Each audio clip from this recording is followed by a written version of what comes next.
What's up, y'all? Happy Father's Day. We are some of the hardworking fathers working over at Hot 97.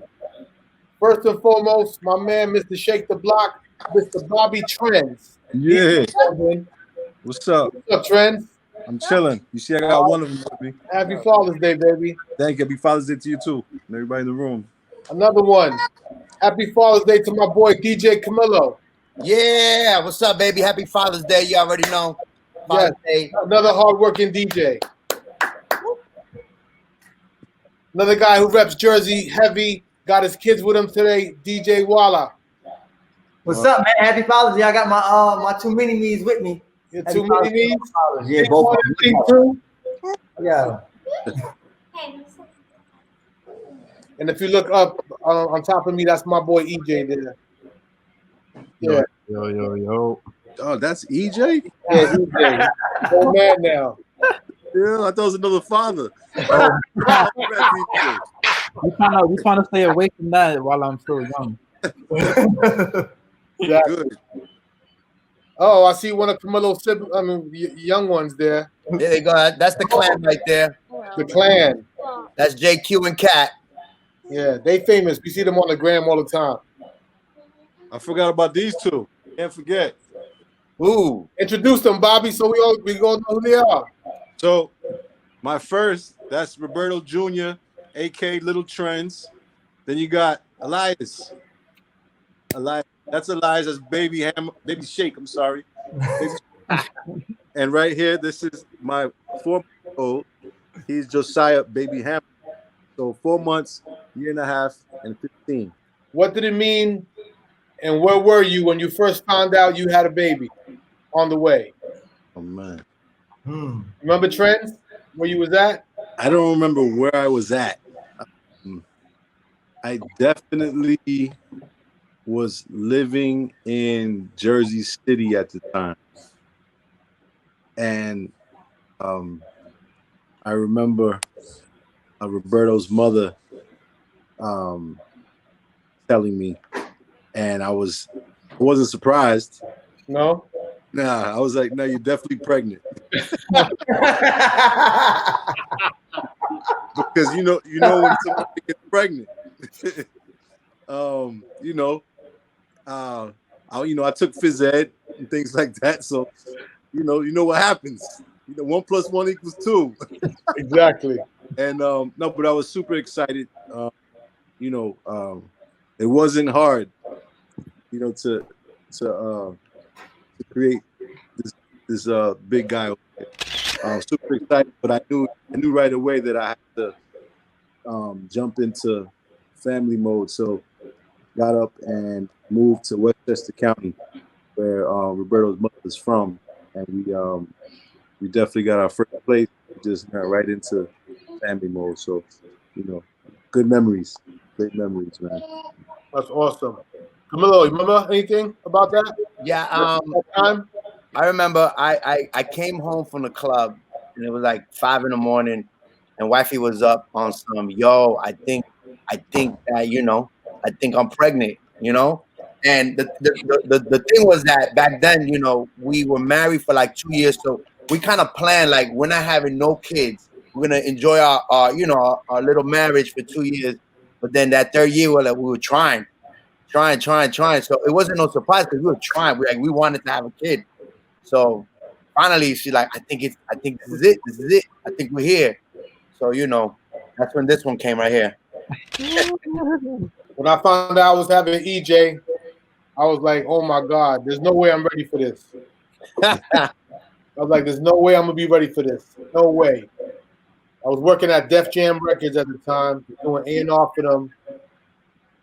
Money-wise, I was straight. I probably made the most amount of money back then than I even make now.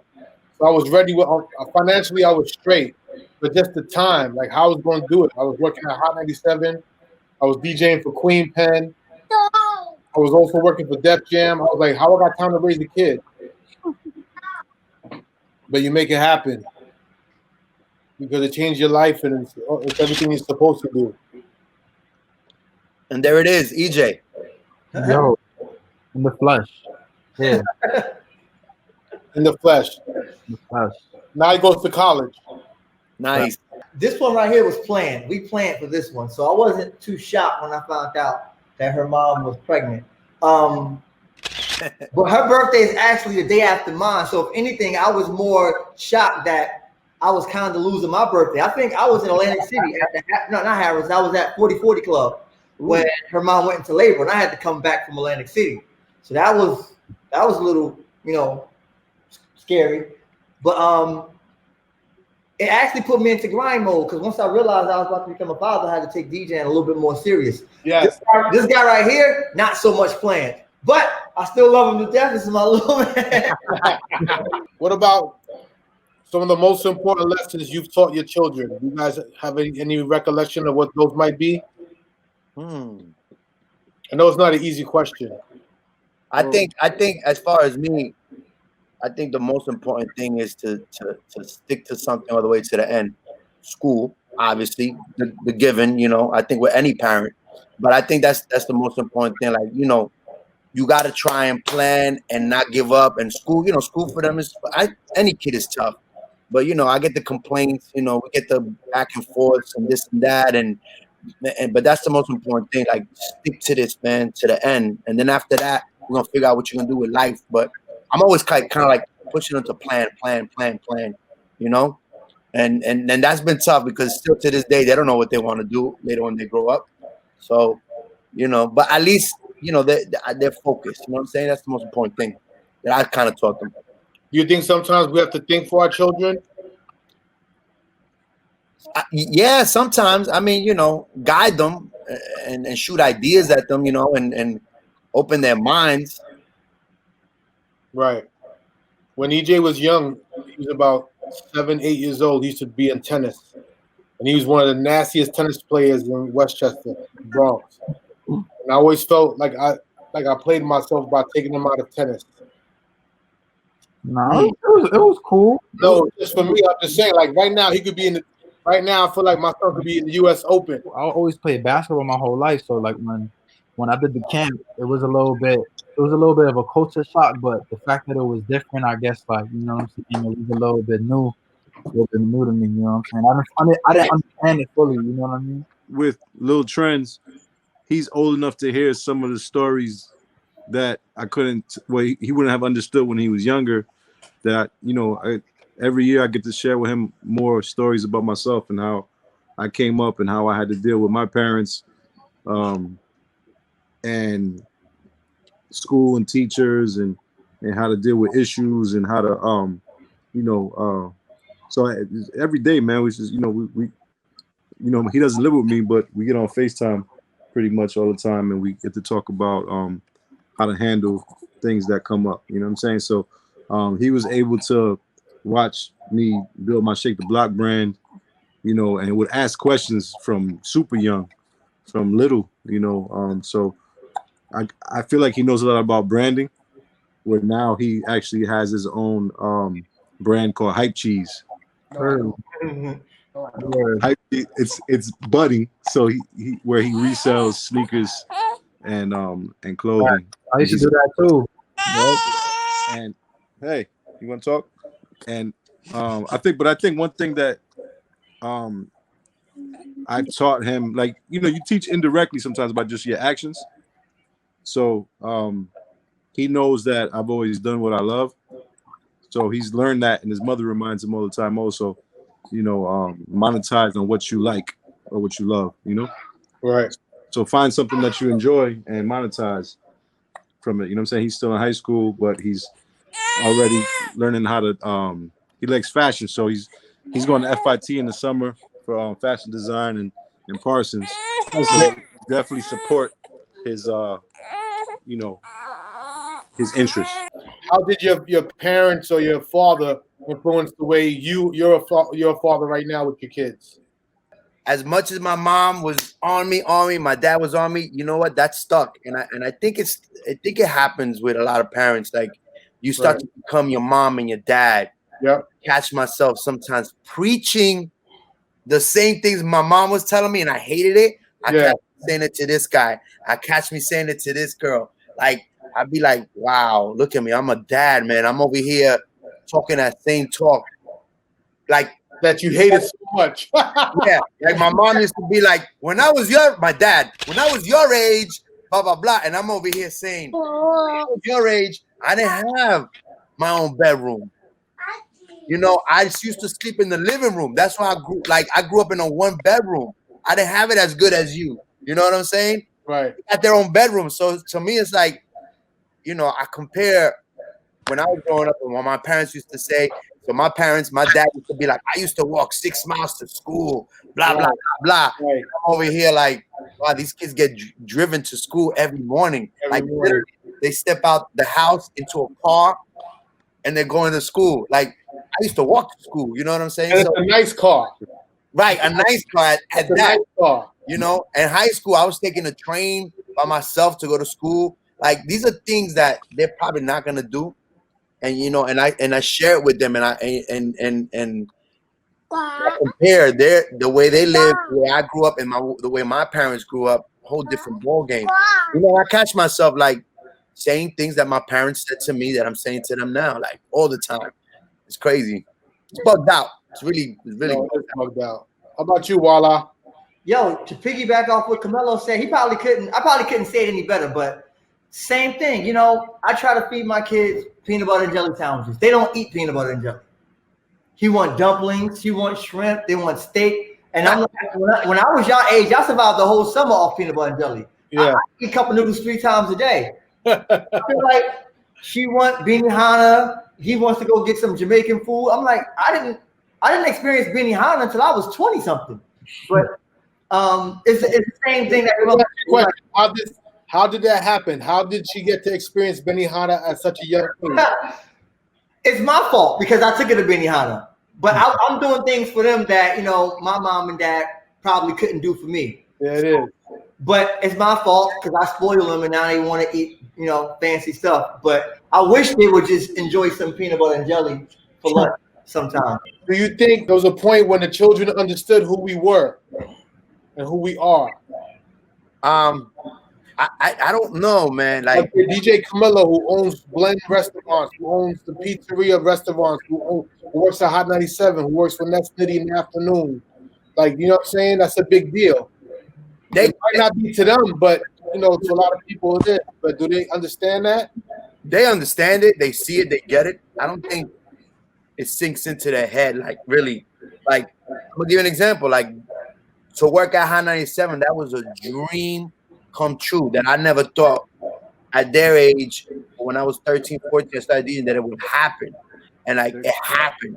I'm there every day. Like, and you know, for them, they grew up to it, so it's like not a big deal. You know, one day they're at Yankee Stadium meeting A Boogie. Oh wow, they made A Boogie. I'm so happy, but it's not a big deal because, you know, the other day they're at the backstage Summer Jam taking pictures with every artist. This guy's meeting everybody. You know? But I don't think it's synced in their head. It's like this is how they grew up. You know, they're in MSG while I'm DJing for the Knicks. They're in the court. Like, you know what I'm saying? So that's crazy. Yeah. So those little things, I don't think it's synced into their heads. Like, you know, this is something they grew up with. You know what I'm saying? So it's crazy. Yeah, it is crazy. EJ, when did you realize your father was the man? Did you ever figure out like a time like when you really like, wow, this is crazy. This is what my dad does?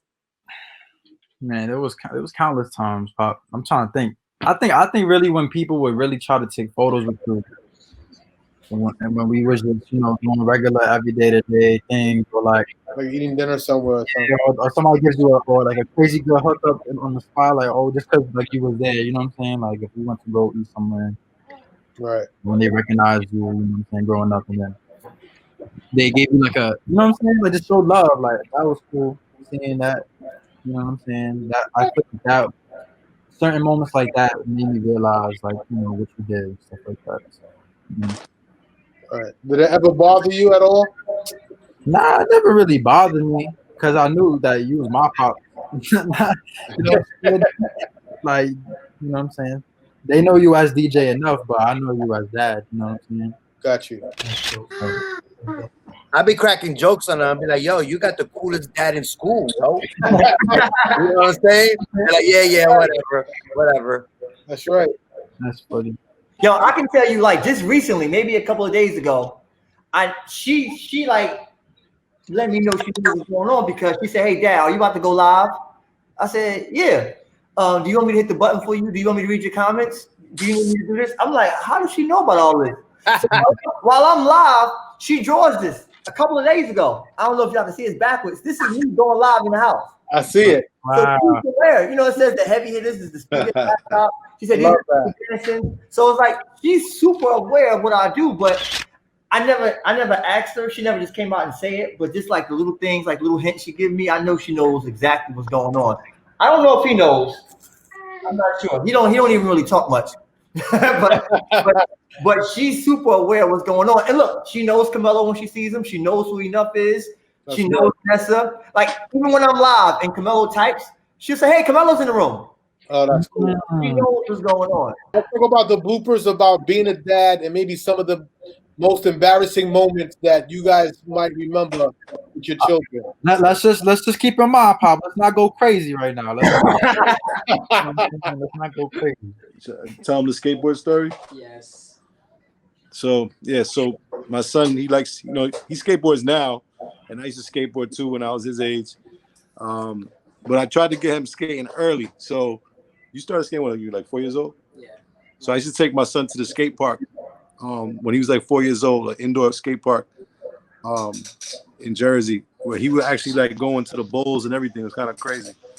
And he had like, I had fun helping him put his skateboard together because it just reminded me of when I used to, skate. So I was so much like feeling the whole vibe and I wanted to get back into it, but know that I'm not going to get back into it because it's just not realistic for the person that I am and all the things that I have going on.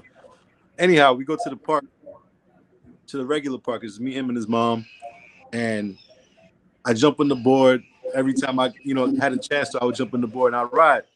I decided I want to try to do an ollie. Oh, man. And I haven't ollied in years. That's why EJ said, "Oh man." I used to be the ollie king. So I go to ollie. Yeah, I'm laughing, right?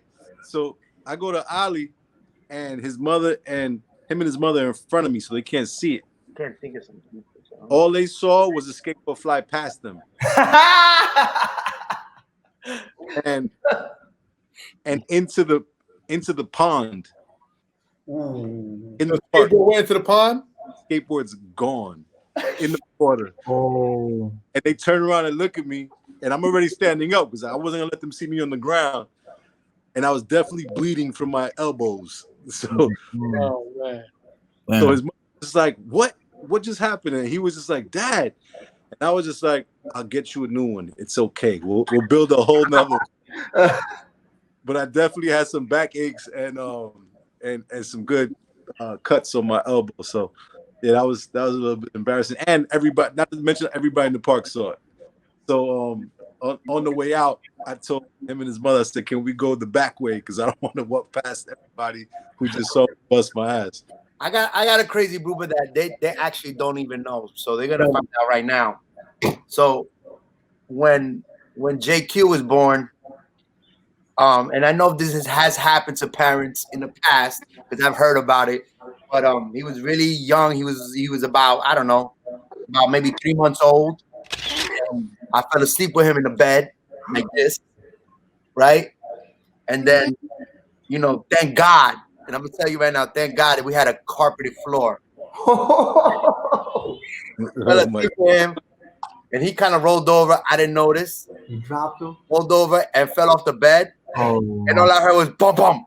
I heard it. She panicked. I was like, "Oh, I gotta, grab him." Yo, he didn't even cry. He didn't even cry. He just woke up, and I grabbed him. Oh my God, is he all right? Is he all right? Is he all right? He's fine.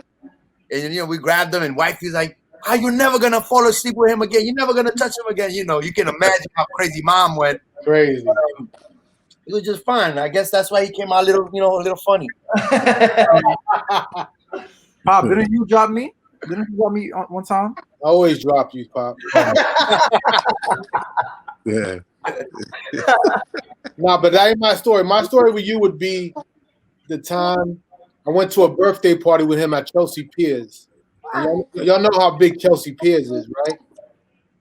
So I'm with EJ.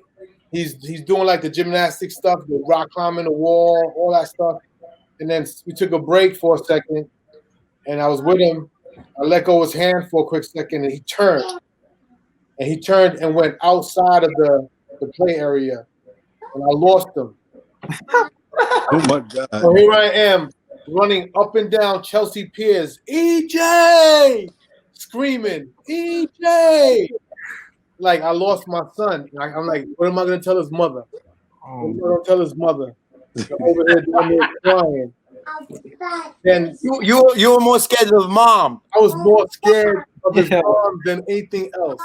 That's bad Kept funny. saying, hold his hand, watch him. You're going to the city, you know, because when he was born, we lived upstate. So to kind of like get reacclimated back into city life, you know, cars, traffic, all that kind of stuff.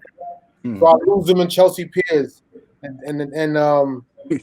like 25 minutes later, I found him. Oh my God. Damn. He was eating ice cream with Karen Rate somewhere else because Karen Rate was there because her daughter had a party. Oh, that was Sydney's birthday. Sydney's birthday party, yeah, it's crazy. Mm-hmm. I lost him for a good half an hour. I was done. I thought my life was over. How do you lose your kid? How? You remember when you got lost in the mall?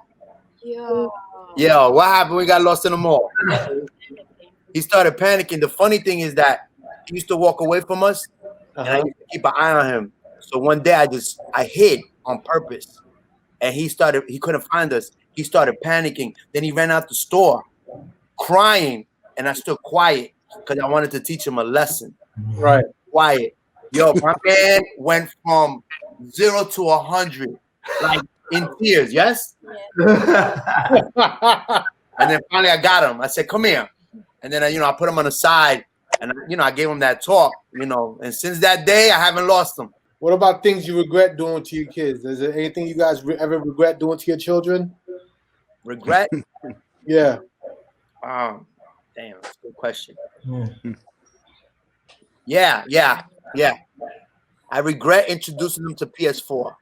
Oh my God. PlayStation 4? Let me tell you something. I bought the PS4 for myself.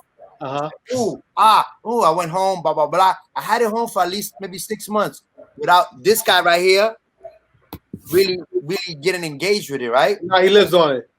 Now I fight him off it. Like I gotta fight him off it. Like we have, yes or no?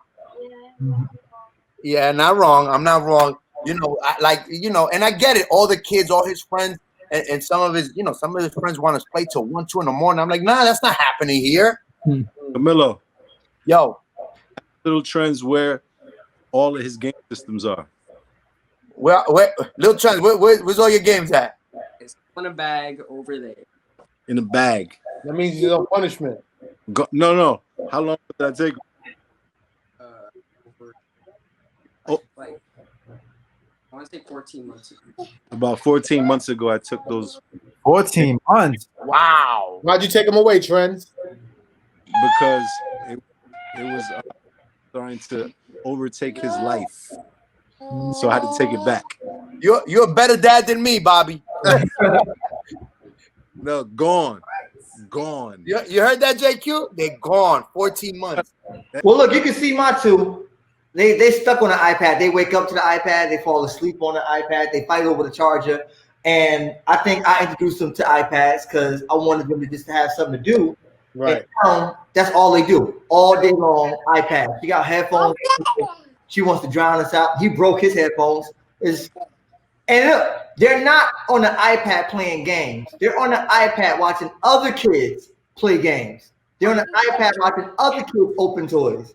Enough. What you take away from EJ, man? We want to know.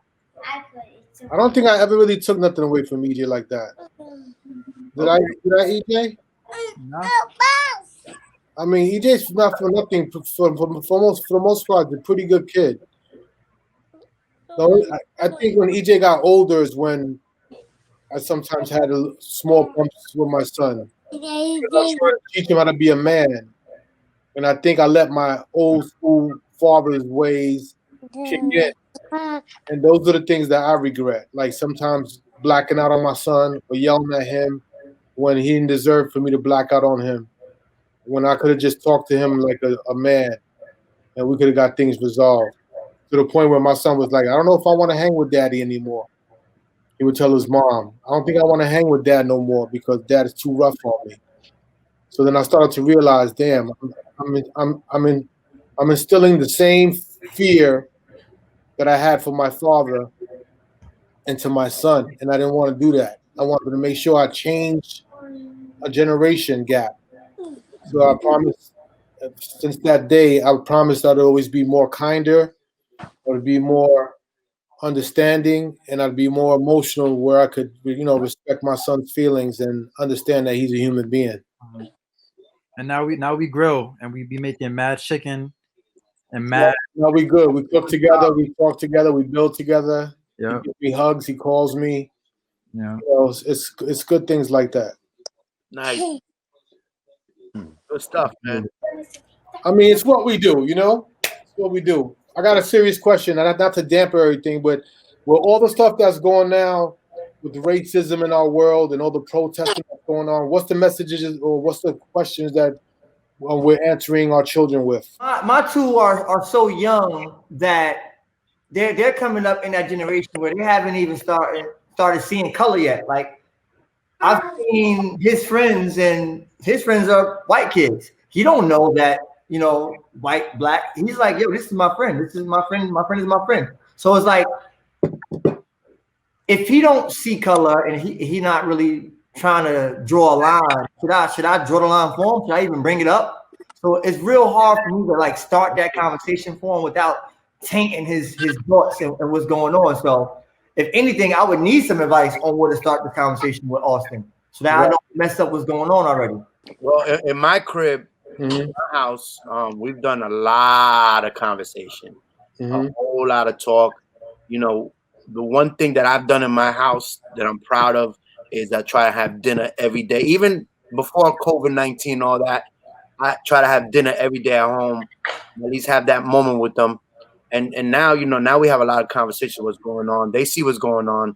They're aware. They're reading. This one right here gets her news from TikTok. I don't know how, but she gets it on my For You page, like what's been going on, like all the protests.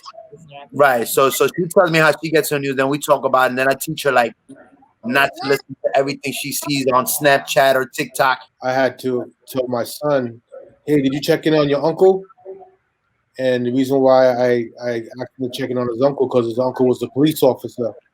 And he's a good cop. I know he's a good cop. You know what I'm saying? But I know he's going through a lot, just like a lot of us are going through a lot.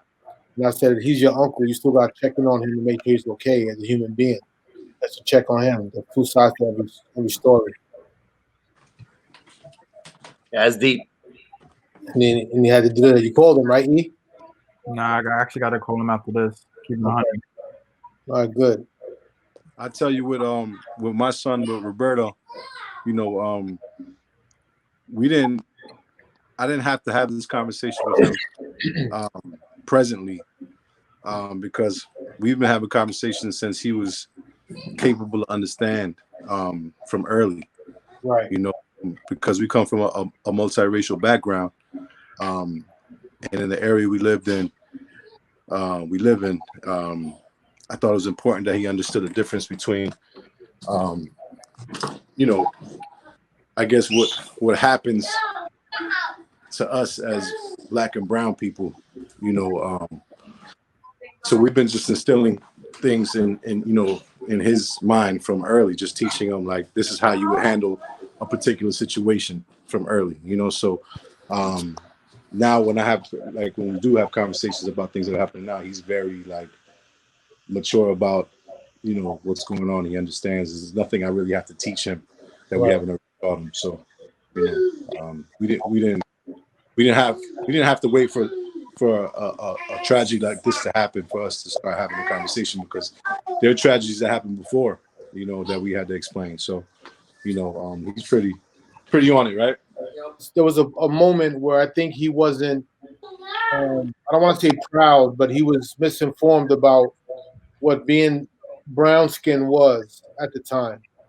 And I don't remember if he remembers the story. He always asked about blue eyes and blonde hair, and how come he didn't have blonde hair or blue eyes, and how come he wasn't white like the other kids. He was brown. So I had to use this as an example. I said, there's a lot of white people out here who go into CVS and they purchase suntan lotion so they could get the color that you naturally have. Yo, once I heard of that, Pop, I was like, yep. You were lit, right? Yeah. People pay hundreds of dollars just to look like me. They pay hundreds of dollars. They pay all kinds of treatments just so they can have your skin color. I said they wish they had your skin color, so you better embrace it. Yep. You know, and that was his first, I think. Not that has to do with racism, but it's just being comfortable in your own skin. Right. That's crazy. That's bugged out. It's crazy, right? Yep. But you know, this goes out to all the kids. We're gonna ask all the kids, what do they love the most about their dads? Here we go. For all the kids, for JQ, for Catalina, for Rob, little Bobby, EJ. All you guys tell everybody what you guys love about us the most. All right, let me start first. Then. Let me start because I want to hear this too. Penny, you too, Penny. You gotta tell everybody why you love your dad the most. What do you love most about me? Did y'all hear him? No. Say it again. He says I give him food. That's all right. Penny, what do you love most about me? When I was young, you always used to take me to Toys R Us to get as many toys as I want. When she was younger, I always took her to Toys R Us to get as many toys as she wants. My turn, Cat. About me, and you're very honest about everything I do. So nice. I care about her, and I'm very honest about everything you do. That means that I check on her. I feel like if things are not right, I'm honest to her. That's awesome. JQ? Well, you run stuff on the PS4, and you don't want to buy it, but you buy for me. You're nice. I'm a nice kid because I bought the PS4 not for him, for me, but I gave it to him. The thing I love about you, Pop, is that you always stress family to me. That family is important, and that you have to cherish those that you love while they're still here. One of the things I love about him is that, like, no matter what, he's always looking out for me. Like, whether, like, sometimes it might seem like when he took all my consoles away, like, time, but I know that it's right for me. Right. It's important. He's not doing it to kill you. He's doing it to teach you a lesson. Awesome. You're damn right. JQ, pack that PS4 up, bro. Putting it away for a year. Oh, man. We are some of the fathers of the hardworking people of Hot 97. Thank you again to Bobby Trends, DJ Camilo, DJ Wallah, myself, and the kids. Thank you very much, and a happy Father's Day to all you guys. And do remember, Sunday, spoil us, get us surprises and gifts. Okay? You know what I'm saying? Mother's Day is not better than Father's Day. We're equal. That's right, Camilo. Let us know. That's right.